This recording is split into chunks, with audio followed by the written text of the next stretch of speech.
Hi, and thanks for joining us for this book discussion of Digging to America by Ann Tyler. The novel is the Hopkinton Public Library's selection for our first One Book, One Hopkinton program, which is being sponsored by the Hopkinton Public Library Foundation. From September 15th through November 16th, join us for book discussions as well as programming for all ages. To check out a list of our scheduled programs, including story times, a paper lantern making workshop, a panel discussion led by the South Asian Circle of Hopkinton, and a performance from a Chinese acrobat, and more, visit our website at hopkintonlibrary.org. Digging to America's plot is deceivingly simple. Two families are waiting at the Baltimore airport for the arrival of their adopted children from Korea. Jin Ho and Suki, renamed Susan. The families are very different, but forge a strong friendship from the shared experience. Joining us here this evening is our panel. Please introduce yourselves. Amy, why don't you start? Thank you, Nancy, for having this. My name is Amy Ritterbusch, and I'm a member of the Hopkinton Select Board, and I've lived in Hopkinton since 2004. And I've always enjoyed Ann Tyler's books, so thank you for having me. My name is Danielle Cook. I'm the reference supervisor at the Hopkinton Public Library. I've worked here at the library in various capacities since 2019. Hi, I'm Jack Miller, and I am the young adult librarian from the Hopkinton Public Library, and I am also a resident of Hopkinton since 2017. I'm Jessica McCaffrey. I am a member of the Board of Trustees for the library. I've lived here since 2019, and I'm excited to be here. Hi, I'm Muriel Kramer, and I am also on the Select Board, and I have lived in Hopkinton since 1991. And I am Susan Porter, and I also am on the Board of Library Trustees in Hopkinton. I have always enjoyed Ann Tyler's books in the past, and I have lived in Hopkinton since 1976. Great. Thanks to everyone for joining us this evening and for volunteering to be part of this taped discussion. Why don't we start out by just opening it up to the group? If you would like to talk about what you enjoyed about the book, if you enjoyed it, if you did not enjoy it, what did you not like about the book? And we'll just go from there. So anybody can jump in. I'll jump in. Okay. So this book was very interesting to me, to be honest. I read it the first time, and I had a hard time relating to a lot of the characters, but then I listened to it, because I thought, all right, we'll give the audiobook a shot. The reader was excellent and really drew me into one of the main characters, Miriam, who I was able to see myself in, and that was something that was very important to me because I tend to be a character-driven reader. When I can relate to a character and really feel like I relate with either their circumstance, who they are as a person, or the struggles they go through, it really makes me get into the book. And on listening to the audiobook, that's what drew me into this book, was Miriam's struggles as well as her strength in being there as a person of support for her family, but then being able to find herself as well. That's great. And you bring up an interesting point because audiobook recommendations are very difficult to make for folks because it's so personalized. And so, you know, what was it, if you don't mind talking a little bit, what was it about the reader that you enjoyed? So the reader who read this book, and her name, It's Blair Brown. Here we go. Thank you. So the thing I liked about her is a lot of readers struggle with doing characters of different genders, different accents, different pacing, and she nails it spot on. She's able to take the accents of an Iranian American person, for instance, and feel very authentic, as well as the traditional accent of the traditional American, which is Bitsy, and still make it sound very authentic. And also her pacing and intonation was really nice because it kept the plot driving when it was busy. But when the plot needed to slow down and give a breath, she was able to do that. And so I found it to be even more engaging than just the written novel itself, which was a good recommendation, honestly, for an audiobook. Great. Anybody else listen to it? I did. Yes. This has been my summer of audiobooks, and I really appreciated actually being able to hear their voices, and she really did present, the different personalities. Overall, I thought the book was interesting. I enjoyed that it touched on different topics that aren't as common, I think. Talked infertility, adoption, aging, not knowing whether it's too late to consider having a second child or even adopting in general. The sort of cross, generational relationships that they were having too, and also just having the different cultural backgrounds. I thought it was a nice, mix of different topics that were nicely addressed in one single book. Thanks. And Amy, you listened to it as well? I did, yeah. I almost always listen in the car. Yeah, yeah. And did you enjoy the reader as well? Yeah, I thought she did a good job, yeah. I used to like that TV show she had. I can't remember what it was. Molly something or other. Oh, I don't even know who it is. Blair Brown. She's an actress, Oh, yeah. Blair Brown. Okay, yes. I misheard. Yeah. It's so funny to hear. So I have listened to books sometimes, but I don't enjoy books as much listening as I do reading, because I think maybe I build the characters myself rather than having somebody else sort of design them and build them for me. I thought, for me, I thought that the way that I got engaged in the book was the connection to mothering and child rearing, and watching sort of their relationship grow and build connection from very different styles and different decision makings, but at the heart of it all was a deep devotion and gratitude for the gift of parenthood, and I thought that it was kind of a lovely study of the ways that people make very different choices, often for very similar reasons, right? We're all aiming at the same wonderful goal, and I thought it was interesting that the different sort of backgrounds and nationalities and cultural experiences laid over that was pretty fascinating. I agree with your comment about audiobooks. I cannot seem to get into them. I need to get to read the book and get into the characters and build them in my own brain.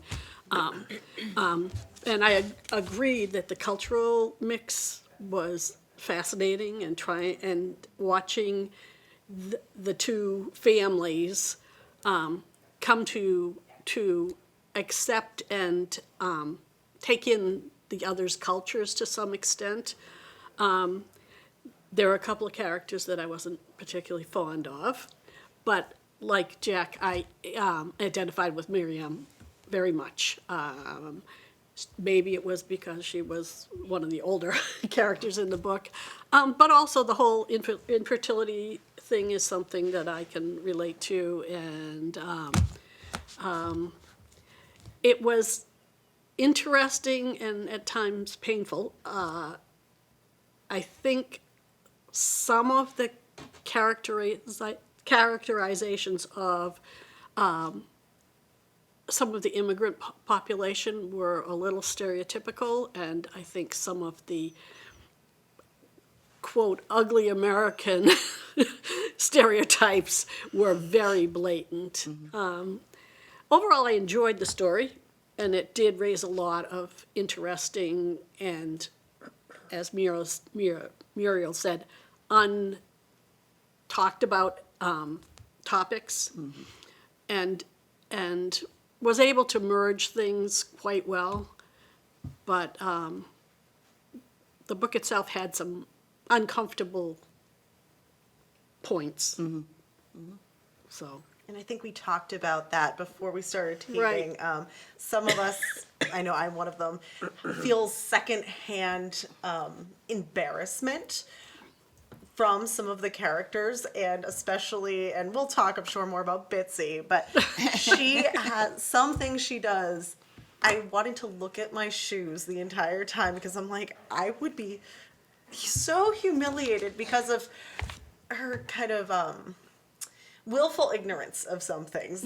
And so I felt a lot of secondhand embarrassment, and I did feel that discomfort and that friction, it was, I think you said it was intentional, and you think it was intentional by the author, and it definitely was. With that said, it still evoked feeling that made me cringe. Yeah, I know. So I'm gonna let Danielle jump in because I'm sorry, Danielle was not someone who loved the book from the beginning, and for some of the reasons that we're talking about right now. Yeah. So I am definitely not the sort of person that this book was written for. I am a very young person. I'm a person who does not want children. I am a person who grew up in a time in almost this time when we're very, very thoughtful about DEIB and reaching across identity lines and welcoming folks in a way that this book doesn't quite get to because of when it was written. And I'm also a science fiction and fantasy reader. Well, there you go. That's not a good start. This is not my genre. And so I will say that that there were moments where I was like, yes, like this is a thoughtful moment. I can see what the author was trying to get to here. And it wasn't something that I enjoyed or would have read if we weren't doing this for One Book, One Hopkinton. And I think that the lessons that the author was trying to get at, when I read about them, I pick books that handle them in different ways.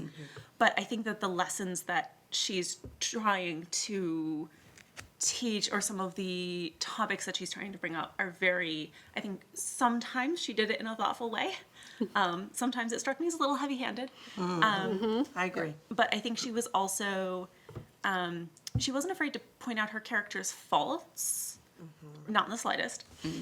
But she was also graceful and gentle and generous to them in other moments. And so that was kind of what got me through the book, is that, yes, there were those very embarrassing moments that Jack mentioned, but then you would come across a moment where the author was like, but remember, this person is a person and they're doing it because they don't know any better, or because they really are just curious and don't know how to express that curiosity in a more appropriate way, or what have you. Yeah, I mean, I definitely think that Tyler's trying to make us feel uncomfortable. Yes. So that we can have those discussions. One of the reasons why, the reason why I thought it was a good choice for our first One Book, One Hopkinton program is because of the way that Hopkinton is growing and changing. You know, being one of the fastest growing towns in the state, and a very growing immigrant population. And when I read the book the first time many, many years ago, it was because we were doing it as a One Book, One Town program for another library that I worked at. And I think it hit me in a different way maybe than some of you, I don't know. I grew up in an immigrant household. My dad's from Sicily. My mother, though born here, is Portuguese. And we particularly my Italian side, had a lot of, I think, typical for that culture, you know, the intergenerational relationships that I grew up with, you know, having every Sunday every relative at your house for lunch, that sort of thing, and watching my elder relatives struggle with some of the things that the characters in the book struggle with, particularly, I think, Miriam and Sammy, and that's, you know, like, how do you fit into a new culture and yet still keep your own ethnicity, and everything culturally that's important to you? And how do you, I know Jack and I were talking the other day, how do you ever not feel like the other? You know, and for those of us that are, you know, first generation here in this country, you know, you don't really feel like you fit in with your home culture, and yet you're not really fit into the American culture either. And so I thought that was a great jumping off point for discussion for us as a community. I think that is solidly the very heart and soul of the strength of this book, right? Right. Because of the way the characters are framed and developed. I also wanted to say too, like I had not thought about that, but the multi-generational relationships was really wonderful. I mean, it was really, really not complex in a kind of hard way, but very sort of complex in a very normalized way. It was really lovely.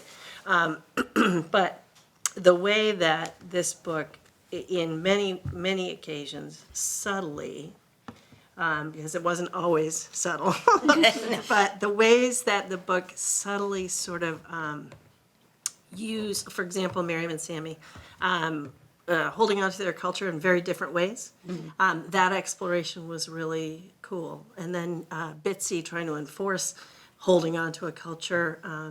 You know, you could celebrate it sort of with her, but also like, wow, you know, a little lighter hand there. You know, you can sort of, I don't know. There was a place in there, and also That was the cringy part. yeah, that's the cringy Yeah. but also we talked a lot about like the moms and the little girls and so forth, but the dads in there I thought were really wonderfully used, but maybe not as well developed as I might have liked. Right. I felt they were flat as well. Exactly. Which was a exactly. shame Yeah. to me, especially in the, you know, growing up for me, the most influential person in my entire life was my grandfather.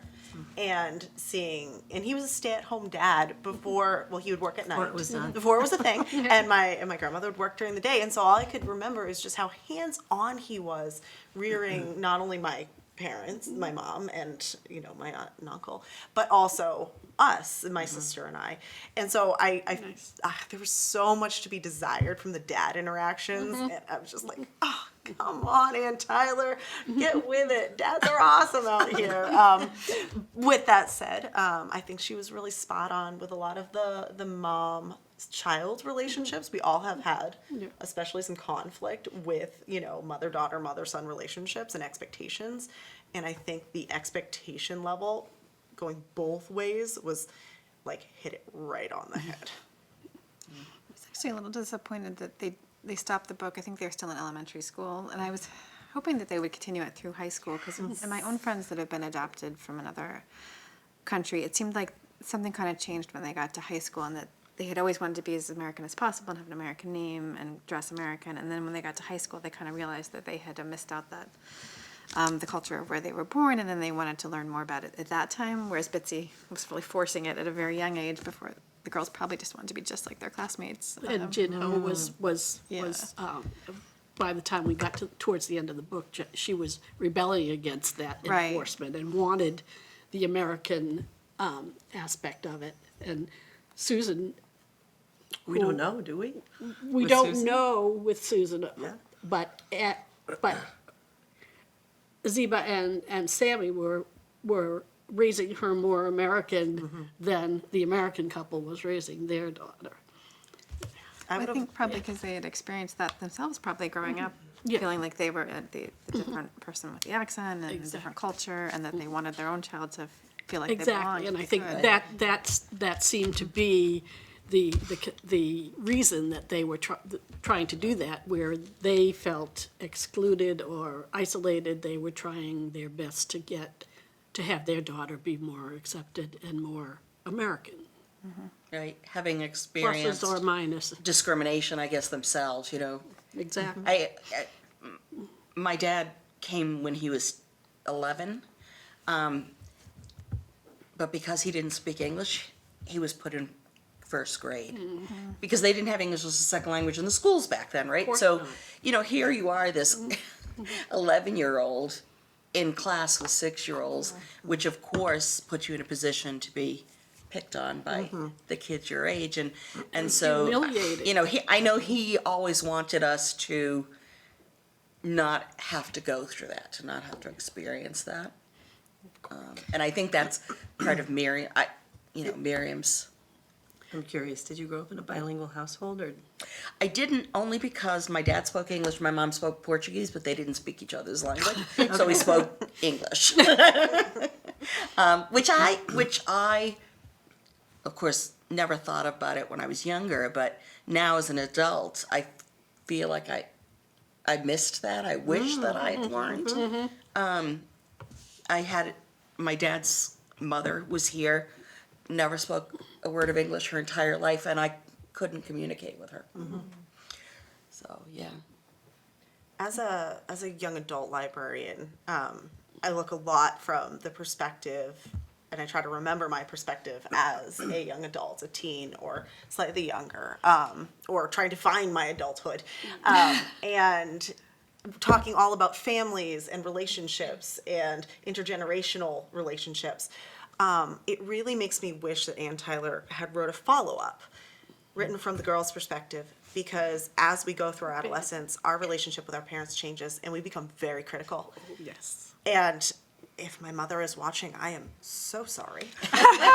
I'm not. If my dad is watching, you can put the door back on my bedroom, because I slammed it one more time.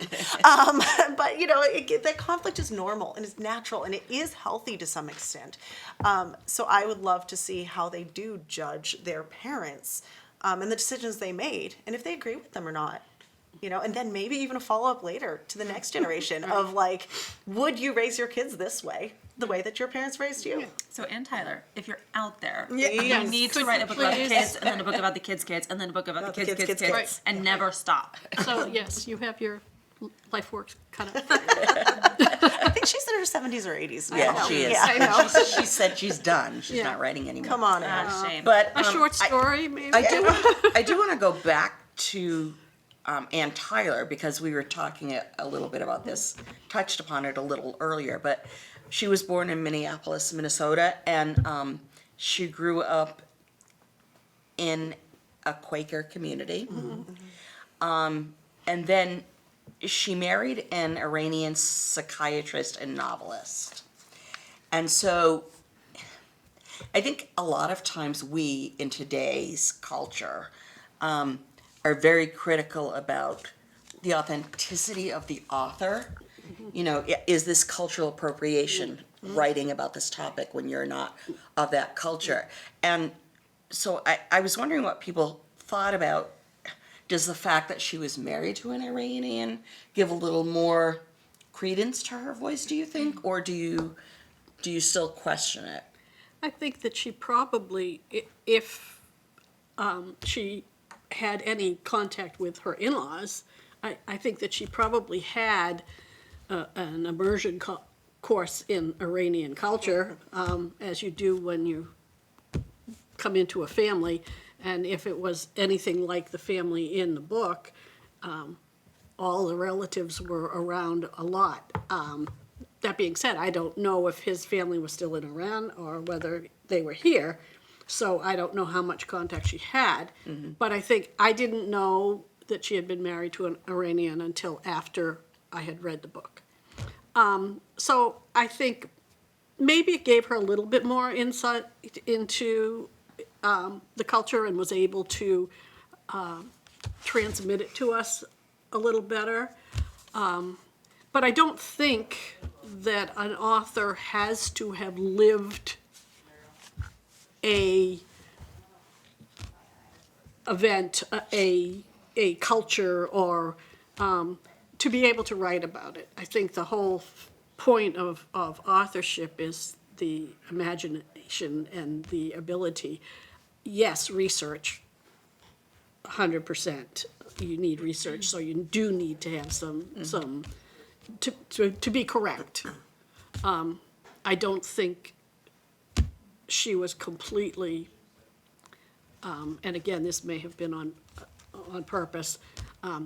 She was completely empathetic with some of the cultural aspects in the book, both Iranian and Chinese, Korean, all of it.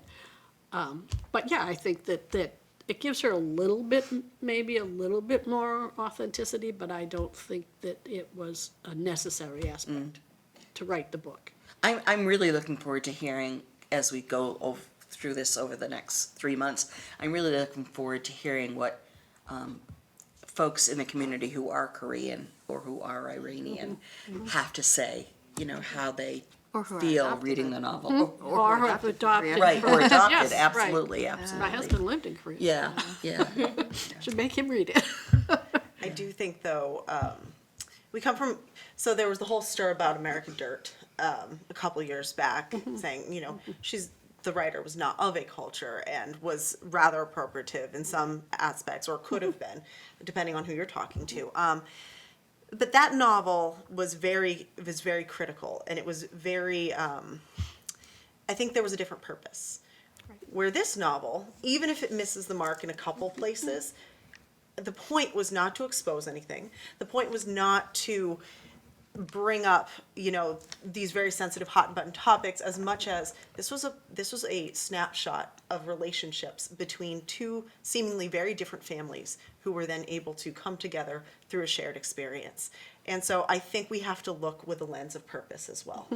Absolutely, Yeah, yes, I agree. yes. And I agree with the book, the other book, that you can't criticize a culture or a way of life that you don't know. Where there was no there wasn't necessarily criticism here. Right. Yeah, right. You know. Yeah, this was not, right. Yeah, exactly. Right. Unless you look at Miriam and her inability to relate to Americans, it seems. She could relate with her family, with Zeba's parents and the rest of her family, but she just had a wall almost. Yeah. And she's the one that had lived in America the longest. I struggled a little bit with her challenges that seemed to be self-created. Yes.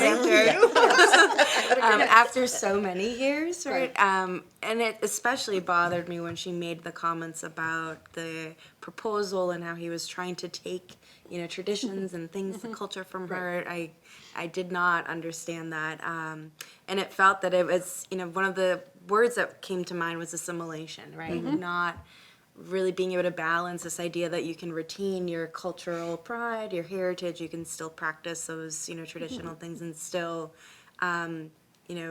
enjoy that with others that are not, traditionally practicing it. And it's not, taking it from you.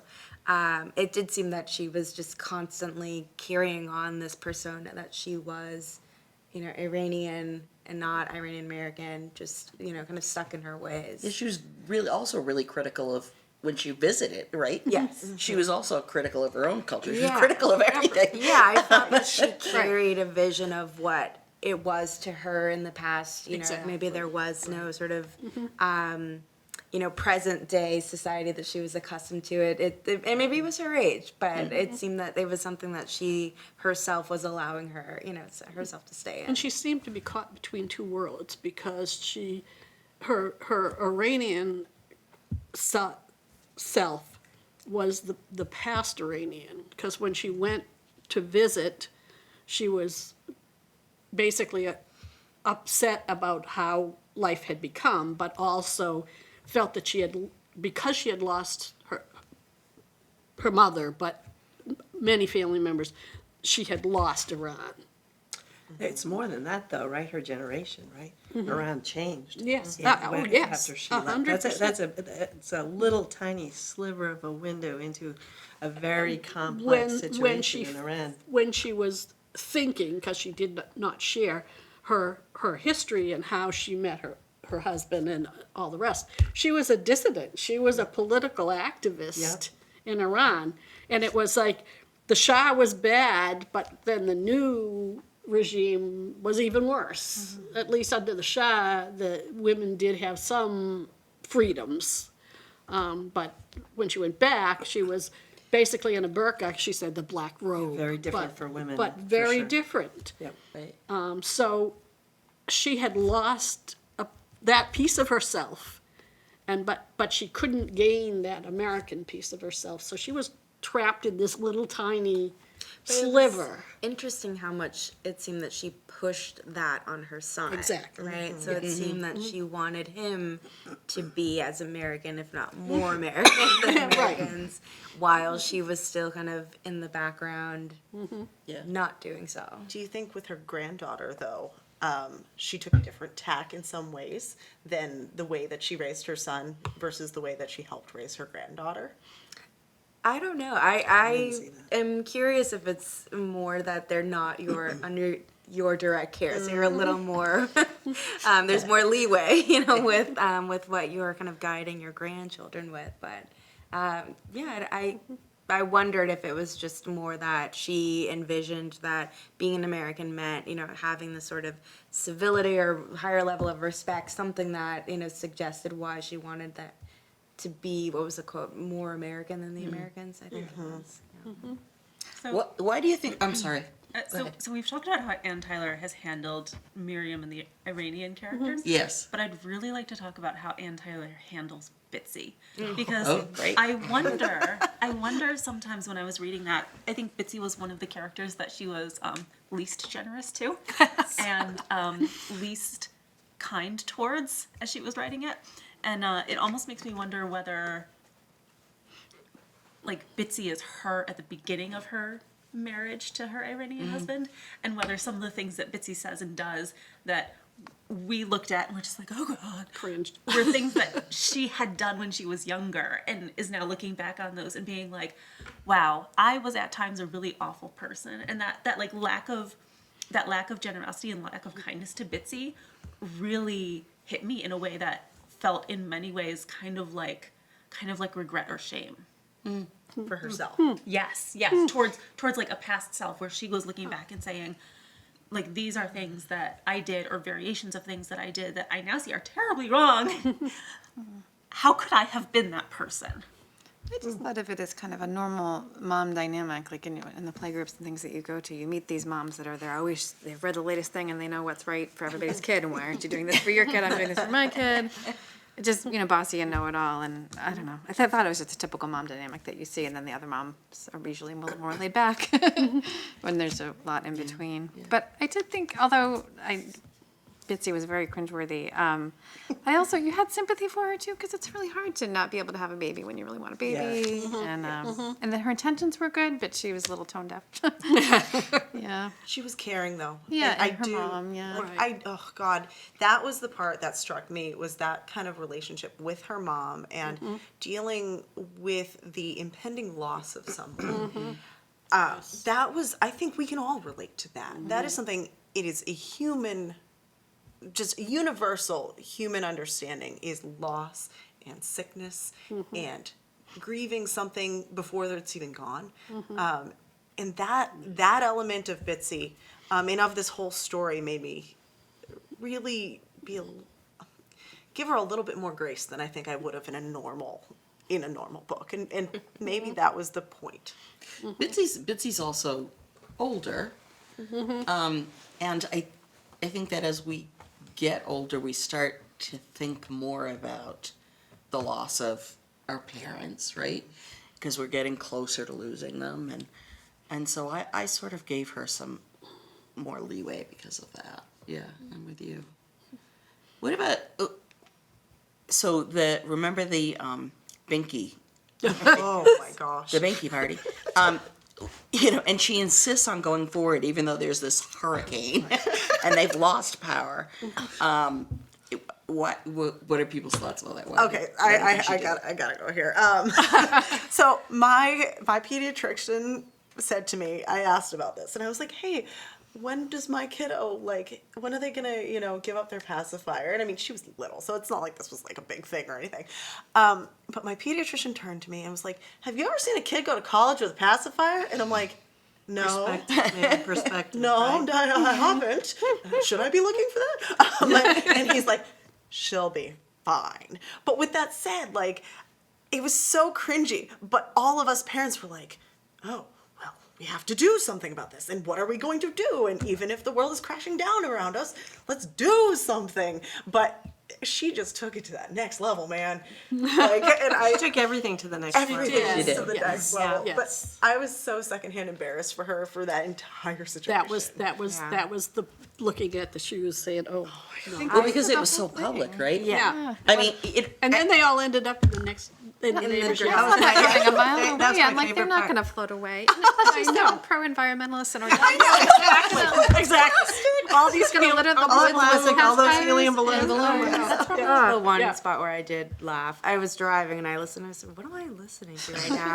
I was irritated at the whole idea of a binky party or last binky, and I felt that she was making such, such a big deal out of the ultimate, goal of which is the absence of the binky, where she was doing countdown, like, and today is the last day that you get to have a binky in your stroller or at the park, or last day to have a pink binky, and then it turned out that there were like 44 binkies.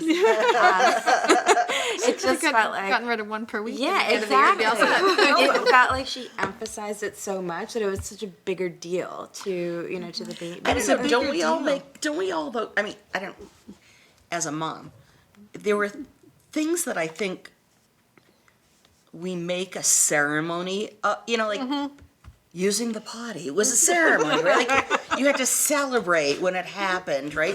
Yay! We're saying, I remember standing there with my daughter, and my daughter's waving goodbye as her poop goes down the toilet, right? Say goodbye. So, I mean, I think that's why it was so cringeworthy to me, is like, because it was our most embarrassing thing, and she was doing it publicly. and taking it to the nth degree. Right, Taking right. it so far. Didn't do anything small though. that- No, she right. didn't. But it's, But you The know oth- what? You yeah. got the sense that she never grew. That was That's sad for me exactly actually. right. At that, I was mean- she didn't. This is the end of the book, and she doesn't grow from any of these episodes. And I think Ann Tyler missed something with that particular character because she's got a great heart.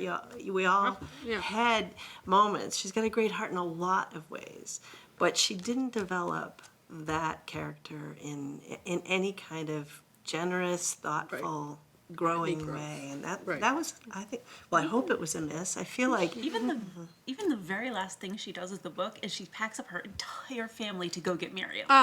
right. And like- walks out without telling Yeah. their And host.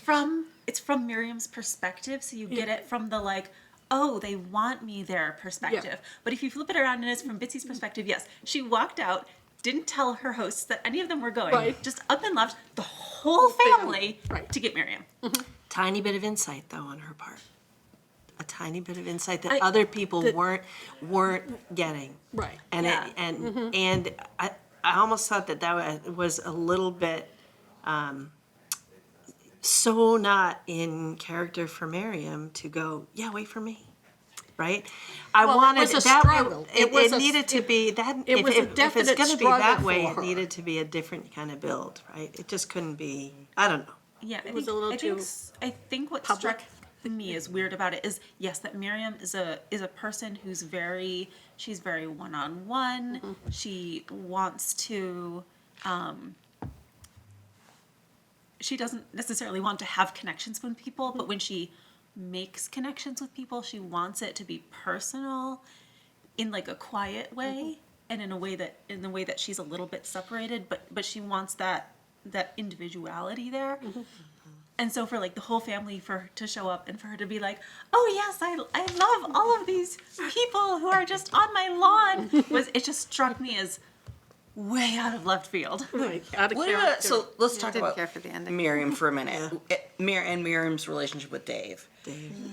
So was I any love Dave, by the way. I do too. Come on. It's kind of cool, yeah. No, No? Oh yeah, Dave no, I like could go Dave. kick rocks and I'd be fine with it. Whatever with Dave. I like So Dave. was anybody surprised by her refusal?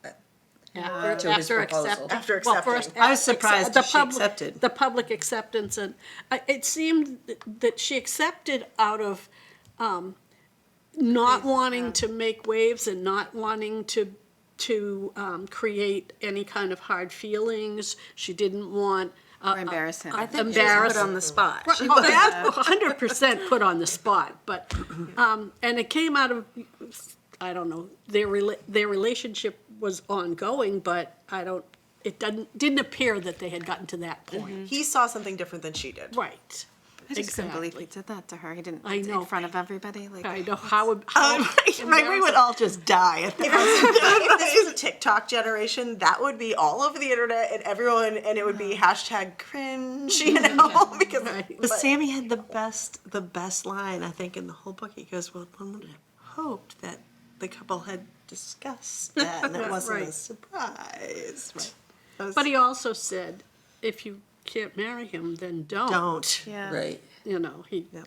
Don't drag it out. Let it just. A good man. I mean, I really did love Dave, but Did too. you It's know, I all think heart. the whole It's proposal all- showed a really lack of understanding of Miriam. Absolutely. 100%. Yes. Yeah, because. Where are you? She bought into that with him. I think that she didn't necessarily represent herself truthfully in that. But even then, even if proposal outside of it, Oh, yeah. public experience for her is painful. It's painful, right? So Right. even not even just the proposal. Why would he have done it in that manner if he had really known her for who she was? Which I feel like they were getting there. And I think he knew she was uncomfortable with that. And why wouldn't she sort of accept it because it was part of who he was and she knew him and she understood No, him you're and was right. investing in, You're right. in his relation. No, you his, are his person. entirely right. But Right. that's a big deal.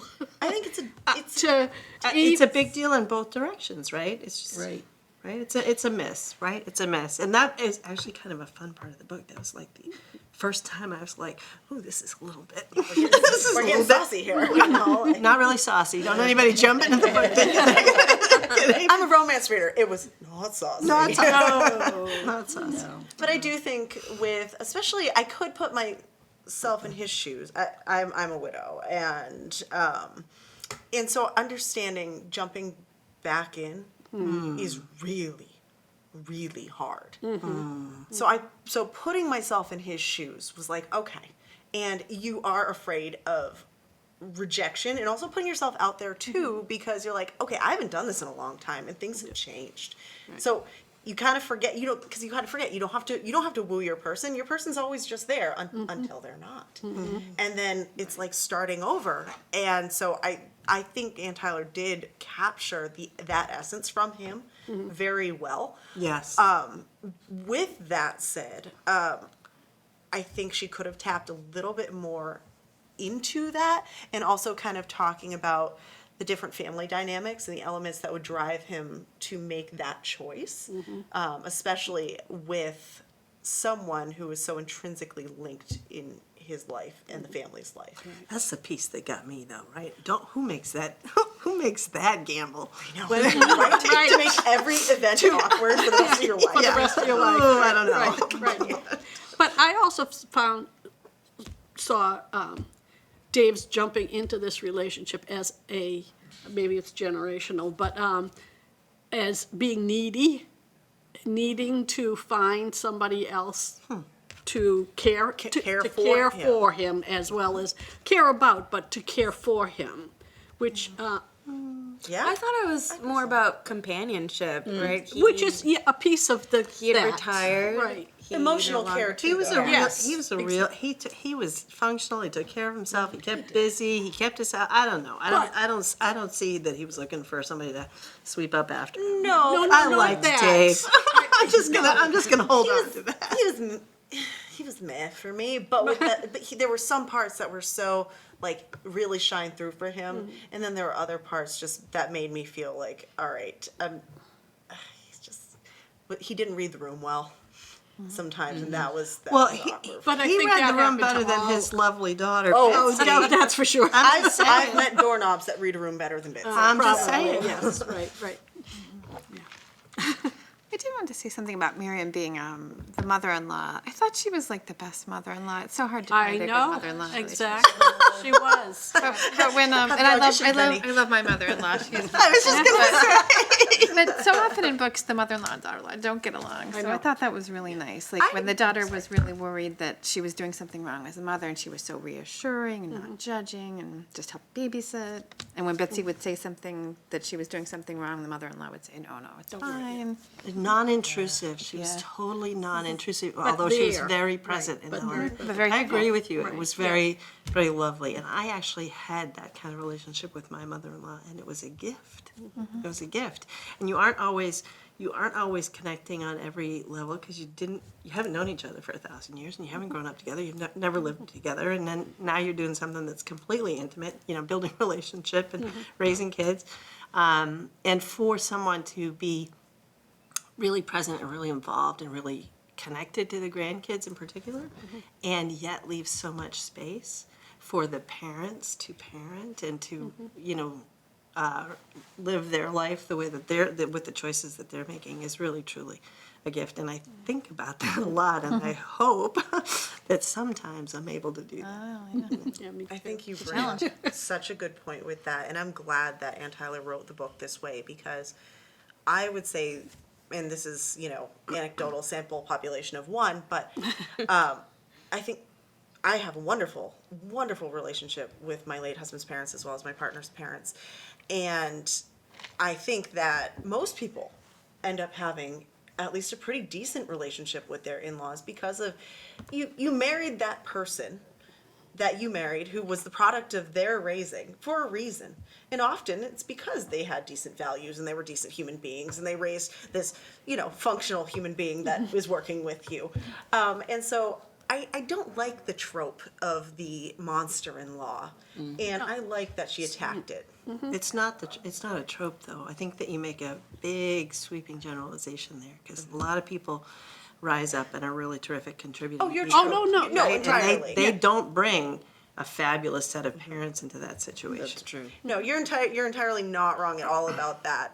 But I think we see, especially in American movies, because we don't live intergenerationally oftentimes, that we often see the monster-in-law.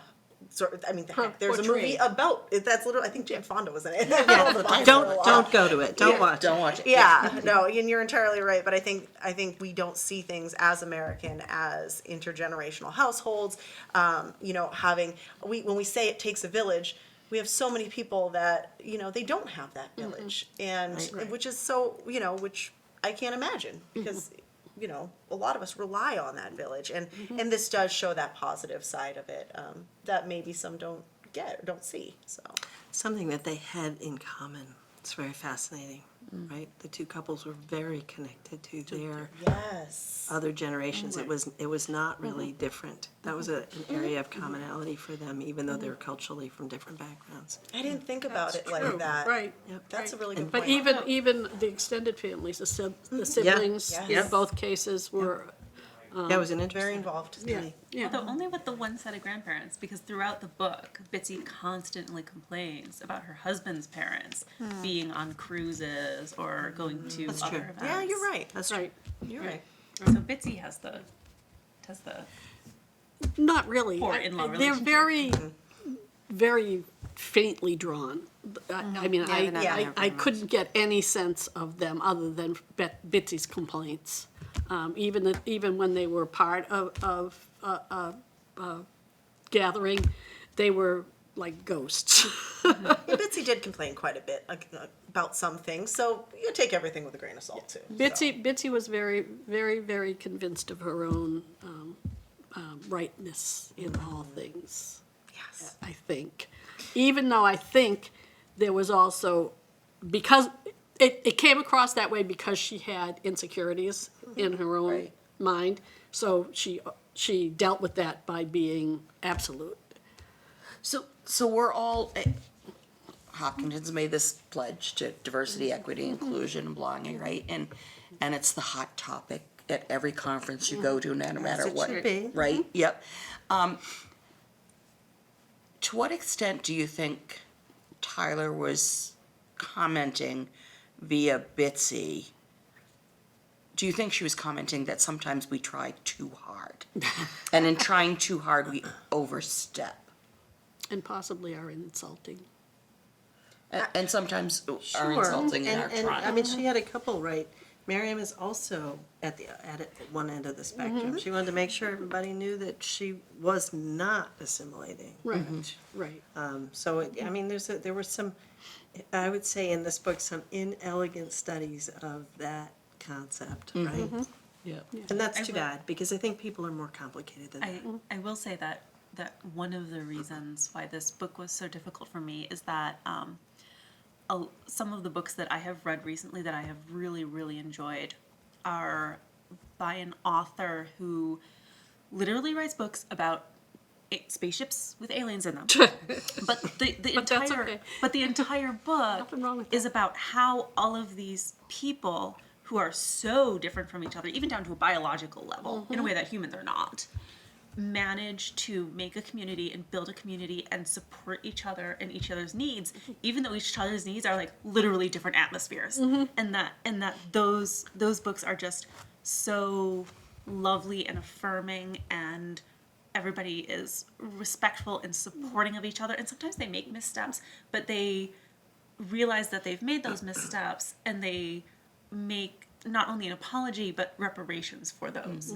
And so those books that I have recently read and enjoyed are so, the character, like, not only is the author really kind and generous to her characters are really kind and generous to each other.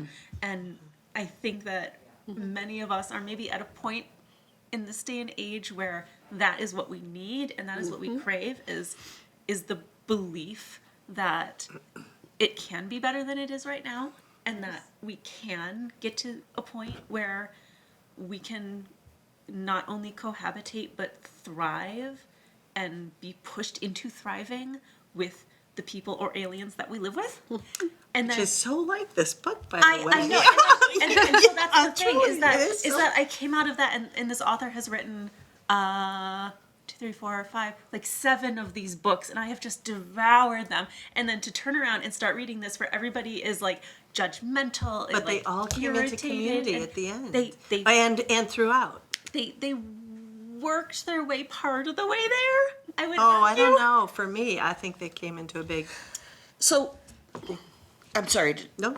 So, we only got about 5 minutes left. So, I wanted to circle around back to, why this book. And, to your point, we can't be there for each other and kind to each other without understanding each other.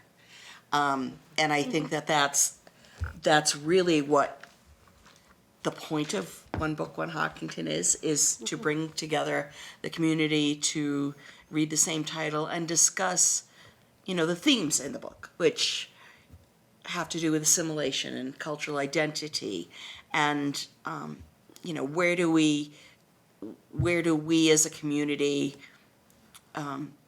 go forward in learning about our neighbors and our similarities and our differences. And so, I just wanted us to finish with, where are the points in the book? What are those little sections of, she got that right, or that's a point of discussion and that we can all bring up? What worked really well? What were those little points for each of you? I really liked Miriam, but I really liked I think she illustrated it really well, how when you're an immigrant somewhere, you're always seen as the other when you're at the new place, and then when you go back to your old place, you're seen as the other too, and you don't really feel like you belong either place entirely anymore. And then because wherever you've left from, you remember it from when you were there last, and maybe 10 years have passed, and you go back and it's completely changed. It's not really what you remember, because both places have progressed and changed. So I thought she illustrated that. Some of my coworkers have expressed that too, that everybody here sees them, they have a little bit of an accent, so everybody here sees them as different, but they've been so far gone from their home country where they were born that they don't really belong there either. And it's hard. You have to be sympathetic, Yep, or empathetic. exactly. Anybody else? No? Well, I liked the way they figured it out, right? The big relationship growth for me was actually the way they came into community. They were very different for all kinds of nuanced reasons that aren't necessarily culturally driven, right? They're all very different, and they were sort of flung together because of circumstance. And they did build connection, really deep connection, over time, and I thought that was really well done. I think. Go ahead, Danielle. I would disagree that they made it there, but they're clearly working on it. Oh, well, have any of us made it? Right.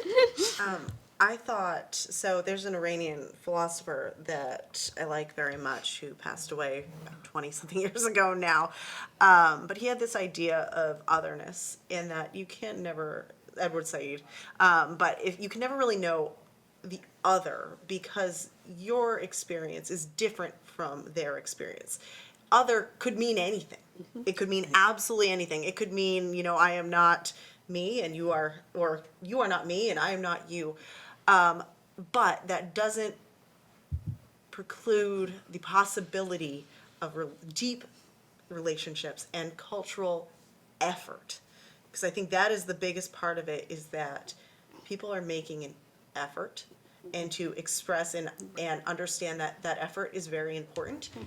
And I think it's also not treating people how you would want to be treated, but treating people how they would want to be treated. And we saw a lot of that in this book. And Ann Tyler hits it straight on the head of being like, just because you want to be treated this way, because this is your cultural experience, your difference and your otherness makes it so you may not understand how someone else wants to be treated. So we need to have that conversation. We need to ask and then act on it. And I think that's where Danielle is getting at. They haven't quite gotten there yet, but they're making those efforts, and that's that first step. Right. Did you have any last comments, Jessica? I enjoyed the book. I did feel that they kind of came together at the end. I liked the ending, but it's a fiction book, so you can make it work. But I did like that, despite some just differences that they had, some growing pains, getting to know each other, and the fact that they were kind of brought into each other's lives just by happenstance of, being at the airport, with their adoptive child arriving that day, that, it shows that you can get to know people of different cultures, even different ages. You can forge good relationships with them, and just being able to, communicate, your position is very helpful. So, to participate in the Hopkinton Public Library's One Book, One Hopkinton program, visit the library and check out a copy of Digging to America by Ann Tyler. We all have our own. Upon checkout, you'll receive a program book listing all of our activities over the next 3 months, a bookmark with read-alike suggestions for children, teens, and adults, and a pin, we're all wearing ours today, proclaiming, "I read it." You can also get involved by attending library-sponsored programs throughout the town or having your own book discussion with friends and neighbors. The One Book on Hopkinton program is made possible by the generous support of the Hopkinton Public Library Foundation. To learn more about the foundation and how your donation can help sponsor future programs like this one, visit hplfinc.org.